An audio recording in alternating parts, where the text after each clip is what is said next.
back on our program, Jones and Company. Our guest today, Mr. Godfrey Eneas, and we're talking about national development and through the scope of the National Development Plan that the Prime Minister would have announced this week that the government is looking at reinstating. Mr. Eneas, before our break, we were speaking about different deficiencies in our national development that were present pre-1967 that we're still facing today. If you'd like to continue. Yes. You know, one of the things that I hope the national plan addresses, Kristen, we've had a skewed development in the Bahamas. When you look at the pattern of development, you see a prosperous, relatively prosperous northern Bahamas, all right, and an economically depressed southeastern Bahamas. When you go from Eleuthera south, all right, in that whole lower part of our archipelago, only one island has really progressed, you know. That's Exuma. All right? Eleuthera has lost population. I did some data. For Eleuthera to Inagua, during the time of when the Loyalists moved to the Bahamas, right? When the southeastern Bahamas was the breadbasket of the Bahamas, all right? The population from Eleuthera to Inagua during that time was greater than the population it is today. All right? Where your roots are, Acklands and Crooked Island, just being one of those places. They had 200 and 300 people today. And you look at all of Maikal, they don't even have 5,000 people to make up one constituency. All right? And it stems from the fact, lack of development. Lack of development. And one of the things that your father and I always talk about, the fact is that people in policymakers, don't know the Bahamas. Kristen, you making policies and you don't know the Bahamas. All right? Right. We talk about in New Providence, and some of these, we talk about a cashless society. All right? But in those islands, they got no banks. Right. People still dealing in cash. Right. And in many of those islands, the only reason why those islands survive is because of the government services. There's no economic activity. Right. All right? If you didn't have the police, if you didn't have Patelco, if you didn't have schools, right? Post office, if you didn't have the government services, right, which provide income to those areas, those islands would be devoid. All right? You take a place like Inagua, a huge island, 2 islands, huge, right? Salt, a one-crop economy. All right, the role of salt in the global economy has changed. Even the sources of salt supply has changed, right? And because you have the Panama Canal, etc. One of the main sources of salt, for example, is Chile, and they come through the Panama Canal and come into North America. The global dynamics are changing, and when you look at in this country, for islands to progress, there must be a tourism component. All right? Tourism is the engine that drives the economy of the Bahamas. That is why in all the studies, only Exuma is doing very well, right? The only other two places are Harbor Island in North Eleuthera, and to some extent Spanish Wells. North Eleuthera's economy exists a lot off of fishing as well, and fishing, and other sorts of dynamic industries that they've taken care what of. used to happen, right? And this is one of the sour points for me. At one time, Eleuthera had 3 packing houses. I'm told a 24/7 cannery do it. At a cannery in Rock Sound, had a cannery up in Gregory Town. The Baker brothers in Rock Sound, and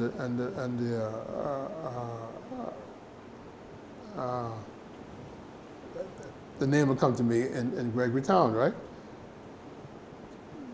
George, forget his last name. Anyway, and where they produce pineapple juices and a variety of pineapple products. But there's no production. There's no commercial production. Now, who want to dispute that? I'll take them on, all right? But Eleuthera used to be the bread basket of the Bahamas, particularly North Eleuthera. And what has caused that to cease? Well, part of the problem has been climate change, hurricane devastations, all right, in North Eleuthera, which has destroyed much of has destroyed the citrus crop, right? But there should have been a program of replenishment, crop replacement, all right?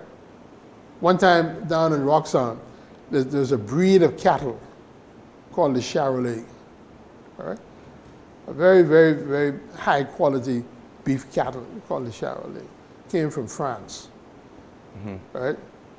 They were, because of the strict laws of the U.S., they were quarantined in the Bahamas before they could be exported to Canada, right?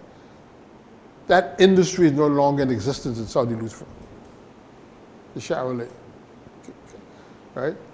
And there's a fellow in Saudi Eleuthera, his name is Edwin Simonet. Edwin at one time had the second largest number of small ruminants in CARICOM, all right? And one time in the 70s, right, the Bahamas had the 3rd largest citrus acreage in CARICOM. The 3rd largest. Only Jamaica and Belize had more. What has happened? Non-existent. Bad public policy. Bad public policy. Right? You got people making policy, don't know the country. Right. All right? And that is one of the reasons why the southeastern Bahamas is as it is. You got the 5th largest island in the Caribbean Sea, Andros. All right? And less than 10,000 people. Andros is larger than Trinidad. Trinidad got over 1 million people. Right. All right? Why is economic growth in Andros so stagnant? And Andros has some of the best environmental resources in the Caribbean. Because we don't develop it. Hundreds of years, even after we've had people settling on Andros, Mr. Eneas, we have one settlement on the western coast of Andros. One settlement. There's an infrastructural decline in several of the islands. Yeah, you know, on Andros, for example, right? There was a lumber industry. Lumber. They would cut the lumber and send it to Jacksonville. right? And I have been, Christian, on those roads, as you say, on the western part of Andros, right? And you can drive, literally, about 2 hours on those roads that were there from the days of the lumber industry. Still in good shape, Yeah. all right? And like you said, that is a frontier country, almost devoid of any human existence in that part of Andros, right? And untapped. The Bahamas has, for example, over 500,000 acres of pine, you know. But you see any lumber industry? No. You see any turpentine or resin? No. All right?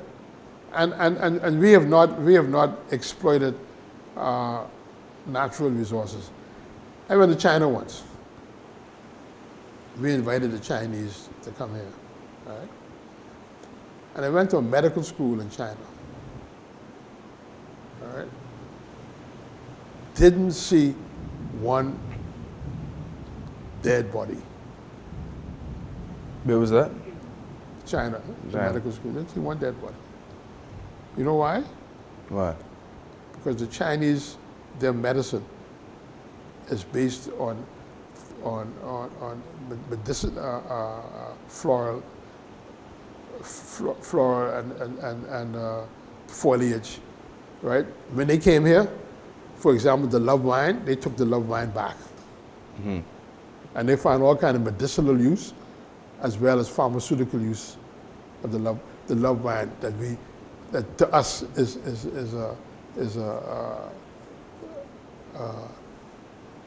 a weed. You know, to them, medicine is herbal medicine. That's the word I was looking for.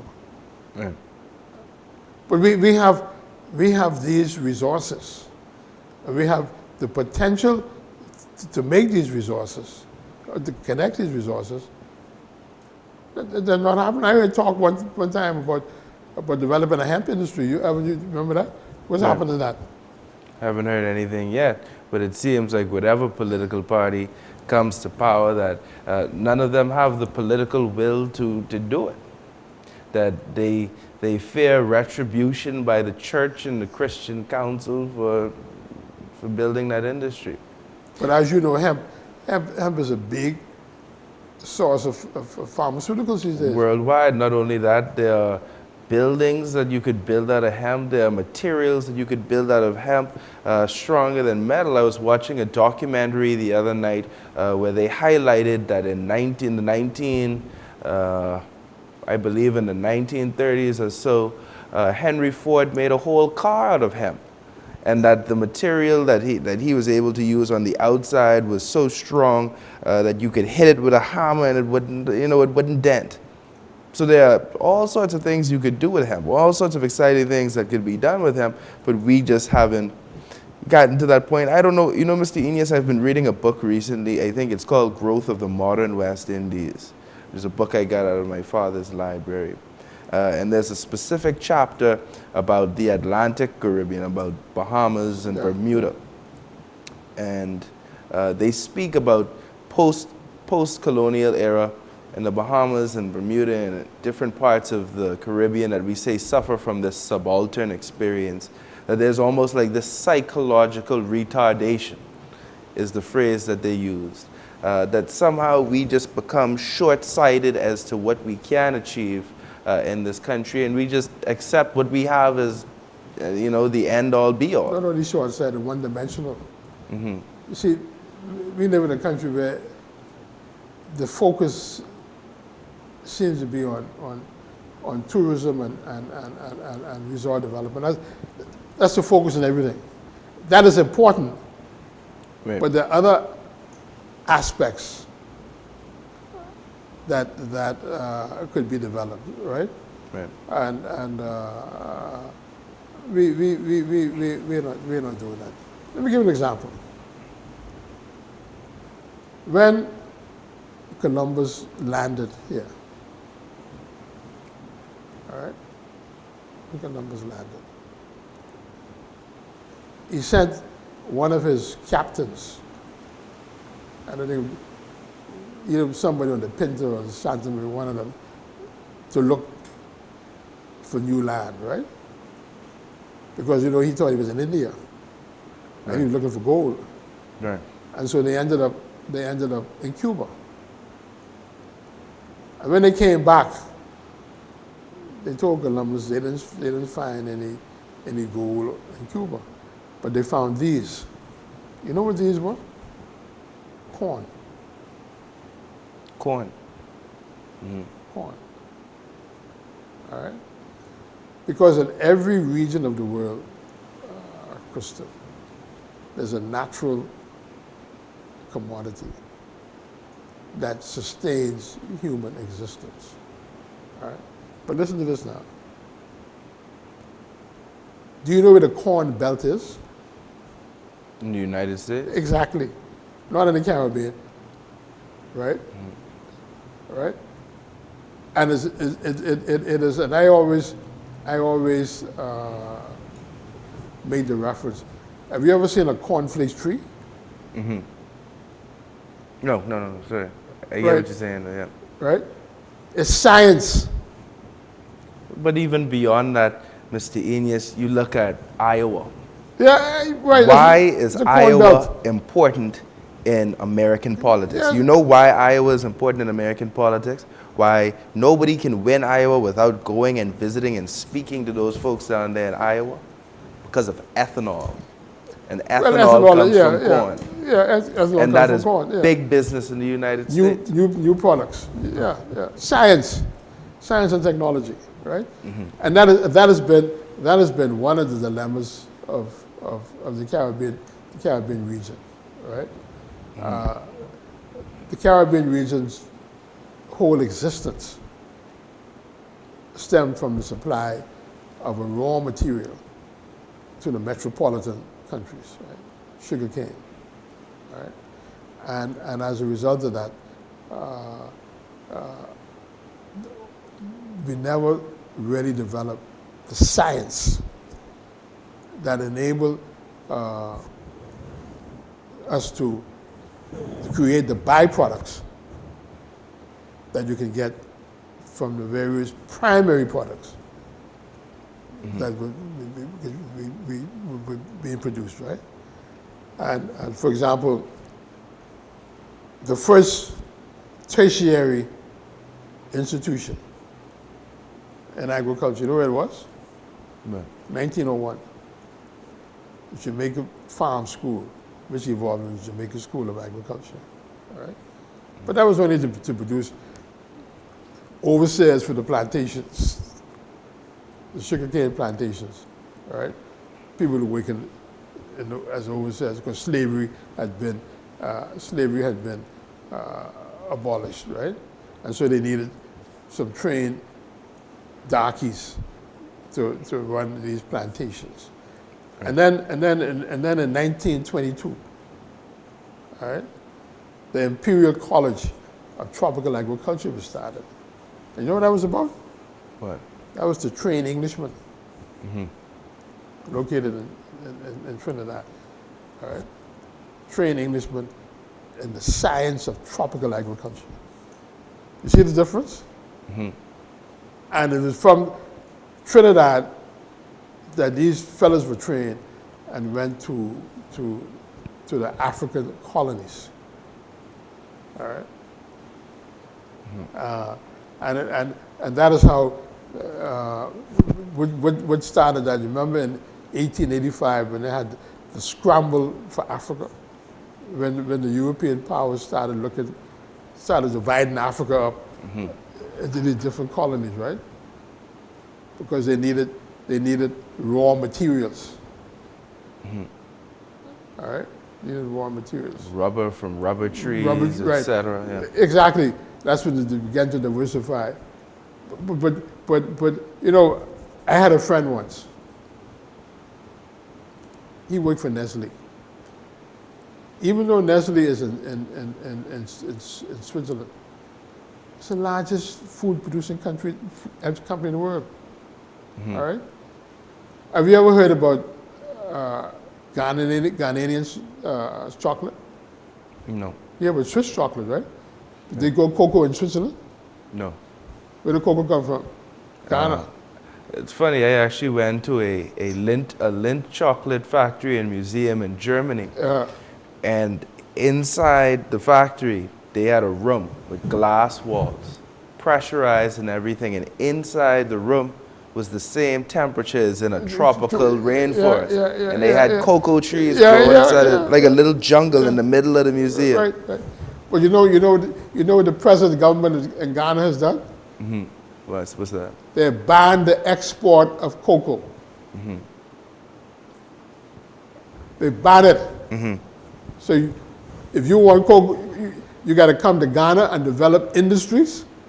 Mm-hmm. So you're soon going to be eating Ghanaian chocolate. See, and that's important because one thing that they do by doing that, Mr. Eneas, what we need to do is they probably recognize the fact that the purest chocolate, the chocolate that is most expensive and most valuable, has the most cocoa content in it. Now, the regular chocolate that we might buy, Kit Kat and XYZ, they got milk and all sorts of different lactose and all sorts of things in it. But when you look at, the most premium chocolates, they have a high cocoa count, right? So what they're saying is, we have something that you need, and we're not going to allow you to come in our country and rape our country. Exactly. There have been corporations like the Nestle Corporation that have done evil things. Things like go to different parts of sub-Saharan Africa and have campaigns where they educate women, and I wouldn't even call it educating, where they deliver this propaganda in Africa to women and brainwash them into believing that their baby formula is better for babies than breast milk to get them to buy the formula. So when we look at it, and especially, and we could end on this note in terms of national development, we as Bahamians have to look at what we have in our country. We have to recognize the opportunities we have to rise above where we are and where we've come from, and we have to capitalize on that. And nobody is going to do it but us. But you see, the point I made, that is where science and technology comes in. All right? You cannot eliminate science when it comes to how you progress and how you use your natural resources. And you hear all this talk about food security. You know what that came about? How did it come about? The first black Director General of FAO was from Senegal. All right? First black. And his election as Director General, right? CARICOM played a big role in his election because CARICOM had 17 votes, and they voted as a bloc. And then you had the African countries who voted as a bloc because developed countries like the United States and them, they didn't want to have no black fella running no FAO, all right? And he was able to get elected, all right? And he convened, one of the first things he did was convene this global food conference, all right? Because he understood what food security meant, food and nutrition security. And that is how he changed the global agenda on food security, because we have had governments here, right, that bought into this business of cheap food, meaning it is better to import than to grow your own. That is why we have very little commercial agriculture, virtually no commercial agriculture, because of bad public policy. Right. All right? That's what we got to change. That's what we got to fix when we talk about national development. Mr. Eneas, I want to thank you for joining me on our program and for being my guest today and for having this enlightening conversation of national development where we were able to go from a historical account to the modern day. Thank you. Thank you. And thank you for joining us on our program, Jones & Co. This has been Jones & Co. As I mentioned, I've been your host, Christian Jones, sitting in for Brian Jones. Thank you and have a good afternoon, a good evening.